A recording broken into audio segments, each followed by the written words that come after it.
Hello students, कैसे हैं आप सब। स्वागत है आज की इस स्पेशल मास्टर क्लास में। मैं आपका होस्ट और आज के लिए आपका प्रोफेसर। आज हम यूनिट 4 कवर करने वाले हैं, science, management and Indian knowledge system.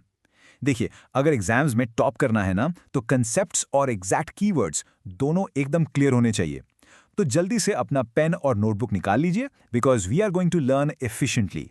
फटाफट आज का सिलेबस देख लेते हैं। हम 5 चीजें कवर करेंगे। 1.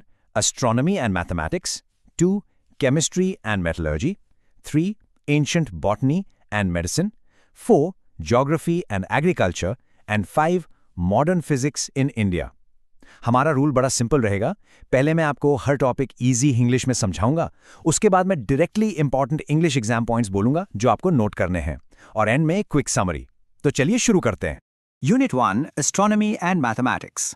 चलिए अर्ली इंडियन साइंस की रूट्स समझते हैं। सोचो जरा, एंशिएंट इंडिया में जब कोई मॉडर्न टेलीस्कोप नहीं था, तब हमारे एंसेस्टर्स ने आसमान, स्टार्स और प्लैनेट्स को कैसे स्टडी किया होगा। यह सच में कमाल की बात है। अगर हम हिस्ट्री देखें तो इंडियन एस्ट्रोनॉमी की शुरुआत इंडस वैली सिविलाइजेशन के टाइम से ही हो गई थी।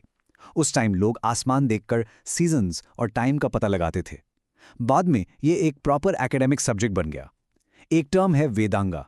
वेदांगा, जो कि वेदास की स्टडी का एक हिस्सा है, उसमें एस्ट्रोनॉमी को एक बहुत इंपॉर्टेंट ऑक्सिलरी डिसिप्लिन माना गया।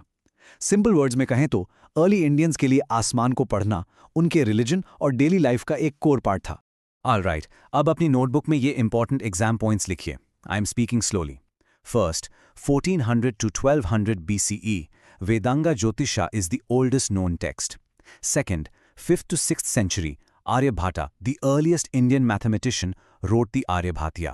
Third, 15th century, the Kerala school developed series expansions for trigonometric functions. एक बार सिंपल समरी देता हूँ। क्रोनोलॉजी शुरू होती है वेदांगा ज्योतिषा से, फिर आते हैं आर्यभाटा अपनी प्लानिटरी पोजीशन थ्योरी के साथ, और एंड में केरला स्कूल, जिन्होंने मॉडर्न कैलकुलस आने से सदियों पहले एडवांस ट्रिग्नोमेट्री डेवलप कर ली थी। इसको जरूर याद रखना। अब आते हैं यूनिट 2 पर, केमिस्ट्री एंड मेटलर्जी। ये टॉपिक पर्सनली मुझे बहुत पसंद है, क्योंकि आपको पता है हमारे एंशिएंट इंडियंस केमिकल्स, मिट्टी और मेटल्स के एक्चुअल मास्टर्स थे। हड़प्पा के टाइम से ही लोग बेक्ड किल्स यानी आग में पकी हुई ईंट और मिट्टी के एडवांस्ड बर्तन यूज करते थे। उन्हें डिफरेंट कलर्स और सीमेंट्स बनाना आता था। बाद में इस पूरी रिच हिस्ट्री को एक बहुत फेमस हिस्टोरियन और केमिस्ट ने कंपाइल किया। उनका नाम था प्रफुल्ला चंद्रा राय। उन्होंने इंडियन केमिस्ट्री के डेवलपमेंट को पूरे 5 अलग अलग स्टेजेस में डिवाइड किया है। एग्जाम्स के लिए ये 5 स्टेजेस और उनके डेट्स बहुत क्रूशियल हैं। Please note down these exact stages. Point 1, pre-Vedic stage up to 1500 BCE. Point 2, Vedic and Ayurvedic period up to 700 CE. Point 3, transitional period from 700 to 1100 CE. Point 4, Tantric period from 700 to 1300 CE. Point 5, Iatrochemical period from 1300 to 1600 CE. आसान भाषा में chemistry का evolution शुरू हुआ Indus valley के मिट्टी के बर्तनों से, फिर आयुर्वेदा के हर्बल मेडिसिन्स आए, और धीरे धीरे तांत्रिक और यात्रोकेमिकल एराज में लोग मेटल्स और मिनरल्स का कॉम्प्लेक्स यूज करने लगे। मेटलर्जी का सबसे इंपॉर्टेंट कीवर्ड अब आने वाला है। ध्यान से सुनिए और इस डेफिनेशन को लिखिए। Wood steel, also known as फुलाद in Arabic. It is a high-carbon steel produced in southern India via the crucible technique exported throughout Asia and Europe. Simple words में समझाता हूँ। साउथ इंडिया में लोग आयरन, चारकोल और glass को एक छोटे से पॉट में, जिसे क्रूसिबल कहते हैं, मेल्ट करके एक हाई क्वालिटी स्टील बनाते थे। ये इतना स्ट्रॉन्ग और परफेक्ट था कि इसको पूरी दुनिया में एक्सपोर्ट किया जाता था, स्पेशली फेमस डमास्कस की तलवारें बनाने के लिए। है ना कमाल की बात। एक और बहुत अच्छा point. Listen to this powerful observation by the historian Will Durant. By the 6th century, the Hindus were far ahead of Europe in industrial chemistry. They were masters of calcinations, distillation, sublimation. अगर exam में long answer लिखना है ना, तो ये coat exactly ऐसे ही use करना। ये क्लियरली दिखाता है कि 6ठी शताब्दी तक हम इंडस्ट्रियल केमिस्ट्री में यूरोप से बहुत आगे थे। हम केमिकल्स को हीट करना, वेपराइज करना और प्योरीफाई करना एकदम मास्टर लेवल पर जानते थे। चलिए मूव करते हैं यूनिट 3 पर, एंशिएंट बॉटनी एंड मेडिसिन। एक बहुत इंटरेस्टिंग फैक्ट बताऊं, हमारे एंशिएंट इंडियंस के पास आज के जैसे माइक्रोस्कोप्स नहीं थे, लेकिन फिर भी उन्होंने प्लांट्स के इंटरनल स्ट्रक्चर्स को बिल्कुल एक्यूरेटली समझ लिया था। वेदास में प्लांट्स की फिजियोलॉजी, उनकी डिजीजेज और उनके अंदर पानी कैसे ट्रांसपोर्ट होता है, सब डिटेल में लिखा है।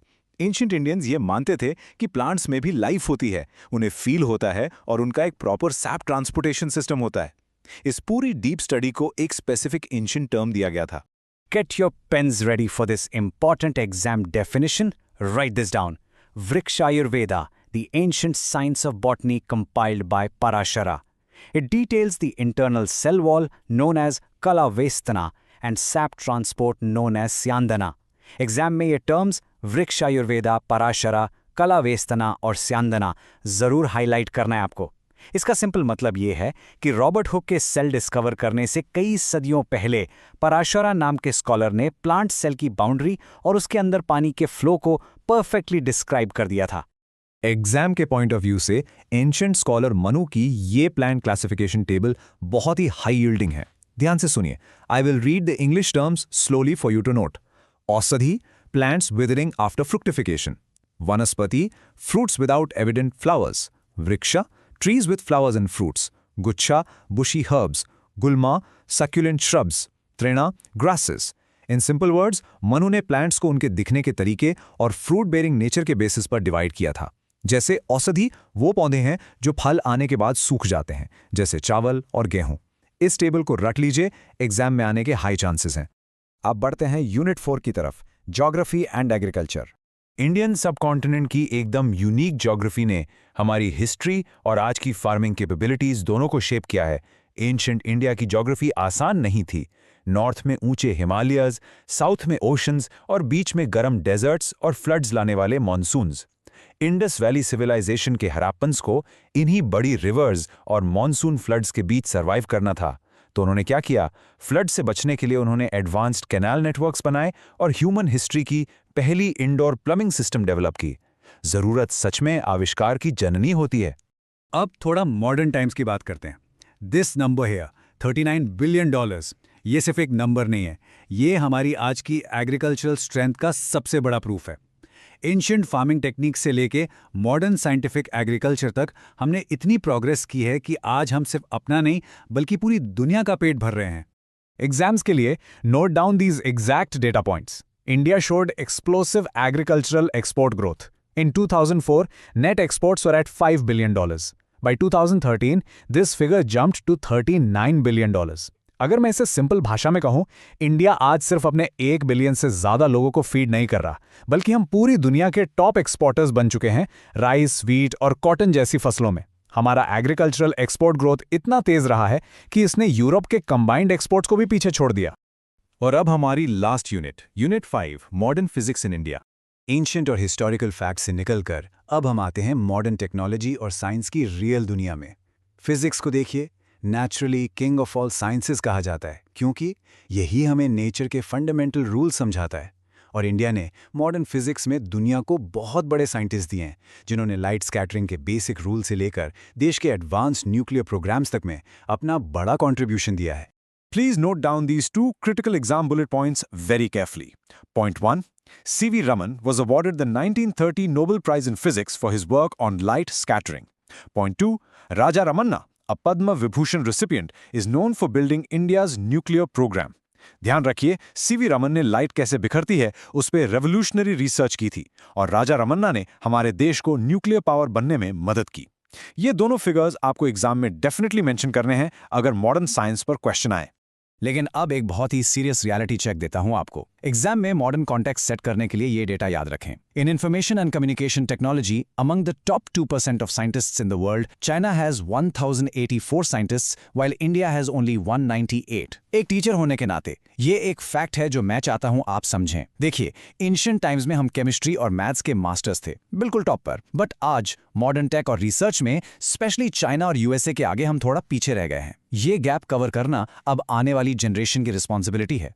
तो आज की इस मास्टर क्लास को खत्म करते हुए, here is my final provocative question for you. Can understanding our ancient scientific roots inspire us to bridge the modern technology gap? क्या हमारी एंशिएंट वृक्षायुर्वेदा और एडवांस्ड वुड स्टील की नॉलेज हमें आज वही पुरानी साइंटिफिक क्यूरियोसिटी वापस लाने में मदद कर सकती है? इस क्वेश्चन पर जरूर सोचना और हो सके तो इसे अपने एग्जाम के एसेज में एज अ कंक्लूजन जरूर यूज करना। आई होप इस क्लास से आपके कॉन्सेप्ट्स और कीवर्ड्स दोनों क्लियर हो गए होंगे। Best of luck for your exams, खूब मन लगा के पढ़ाई कीजिएगा। मिलते हैं अगले सेशन में।